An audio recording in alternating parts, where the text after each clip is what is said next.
Bonjour, c'est Crypto et j'espère que vous allez bien. On a eu une journée d'hier qui était assez compliquée dans le rouge, mais ça reste très positif et je vais vous expliquer pourquoi. Pourquoi c'est positif? Est-ce qu'on attend encore une chute? Je pense que c'est le cas, je vais vous expliquer jusqu'où, et la réaction du cours que j'attends, parce que c'est l'élément le plus important. Avant, il est impératif de faire un tour sur les news crypto, vous allez voir qu'il y a quand même pas mal de choses qui sont en train de circuler, qui sont, encore une fois, positives sur le long terme. Pour ceux qui ne me connaissent pas, je suis Cryptolyse, entrepreneur et investisseur crypto, et on commence par les liquidations, parce que oui, on a eu donc une chute qui a emmené 124 millions de dollars, directement en liquidation, ce qui est plutôt pas mal. Ça veut dire qu'on est en train d'alléger le train avant de partir. On en avait parlé justement sur le fait qu'on était peut-être un peu trop surchargé au niveau de l'open interest, mais on le garde sous le coude, on va le traiter un petit peu plus tard.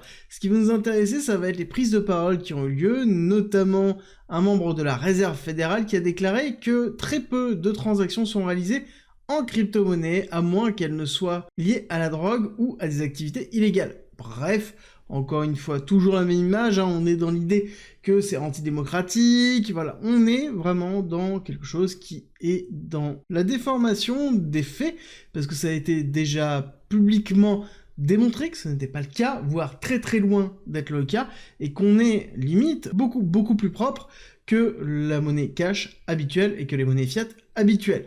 Très important de le rappeler, et je pense que c'est un point qui est aussi important, parce qu'on parle de quelqu'un qui s'occupe de la Réserve fédérale, alors que nous avons justement le Trésor total, la dette du Trésor total, qui éclate totalement sur le mois d'octobre. On voit bien l'hyper-accélération qu'on a eue, hyper-accélération qu'on n'a pas eue les autres mois. On voit bien la différence. Alors oui, je suis d'accord avec vous, on arrive sur la fin de l'année, comme d'habitude, on demande une rallonge pour pouvoir finir l'année. Ok, mais ça empêche que ça fait une sacrée rallonge.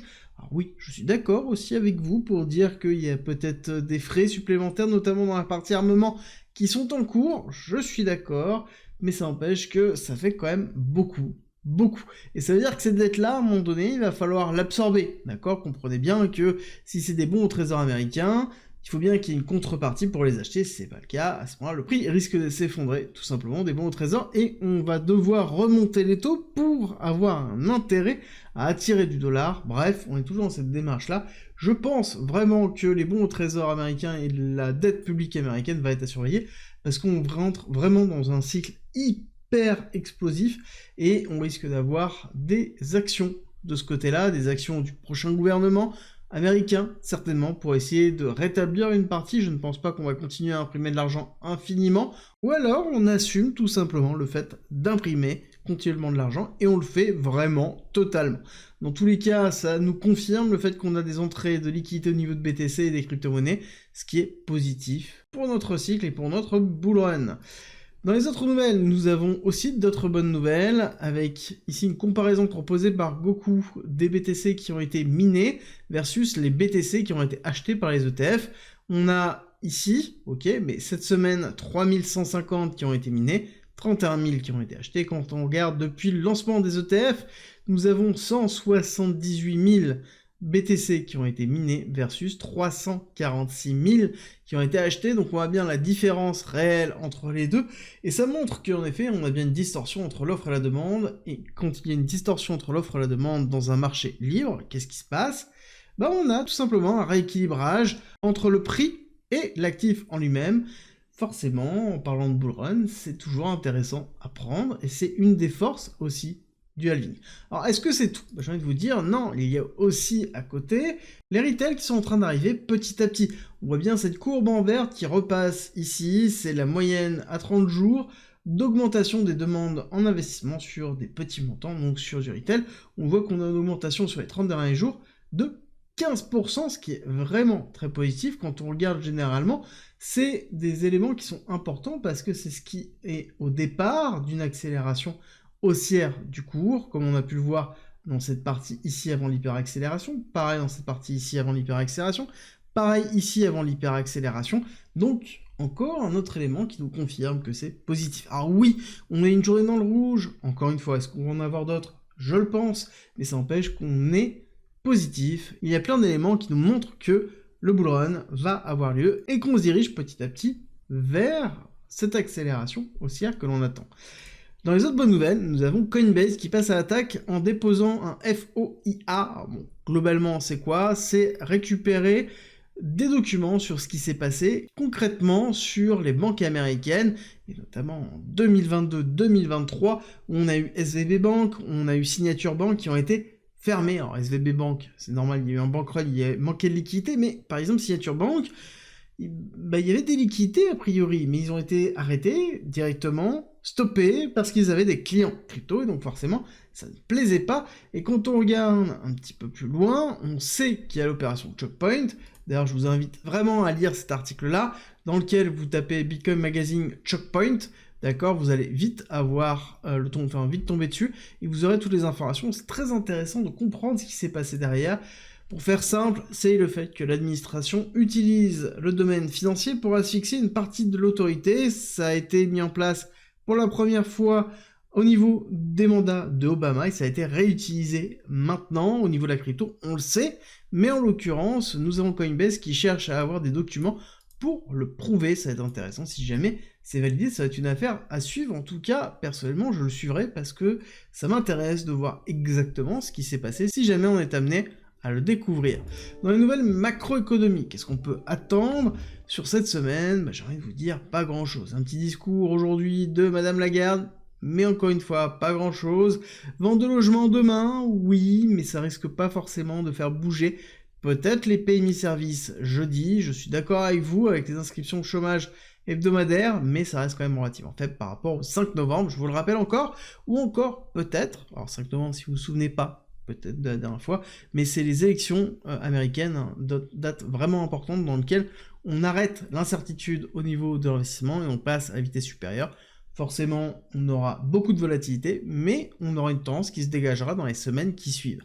Ensuite, les autres choses, ça va être cette semaine, nous avons ici les résultats qui vont commencer à tomber, avec des résultats comme Tesla, par exemple. Donc ça va être vraiment important de checker, même si certains, comme Nvidia, continuent leur progression en imprimant des nouveaux ATH. Donc on continue à pousser sur l'intelligence artificielle, on le rappelle, et intéressant de voir le positionnement de Tesla avec les nouvelles annonces qui ont été effectuées. Je pense, comme d'habitude en ce moment avec Tesla, ça partira à la baisse, mais on commence à avoir vraiment l'habitude.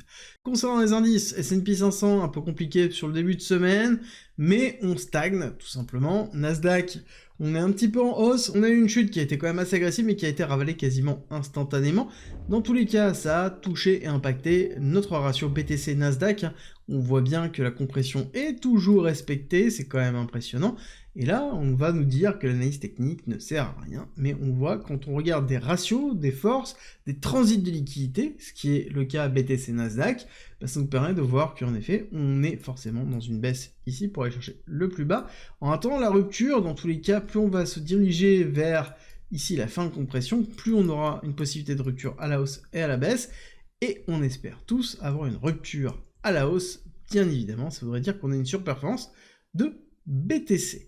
Au niveau du total market cap, donc qui représente la totalité des cryptos, BTC, Ethereum, altcoin, stablecoin, qui nous donne en fait l'indice global des crypto-monnaies, on voit qu'on a bien cassé ici notre oblique qui représente bien notre bull flag, et on est en train de la retester gentiment et tendrement pour pouvoir, la valider, voire potentiellement retester encore un petit peu plus bas avant de repartir, mais rien n'invalide. C'est pour ça que je vous dis que oui, on a eu du rouge, on va le voir dans BTC tout à l'heure, mais pour moi, il n'y a rien qui change. On a bien un momentum qui est bien en train de pousser, on le voit bien sur le RSI, et on est en weekly.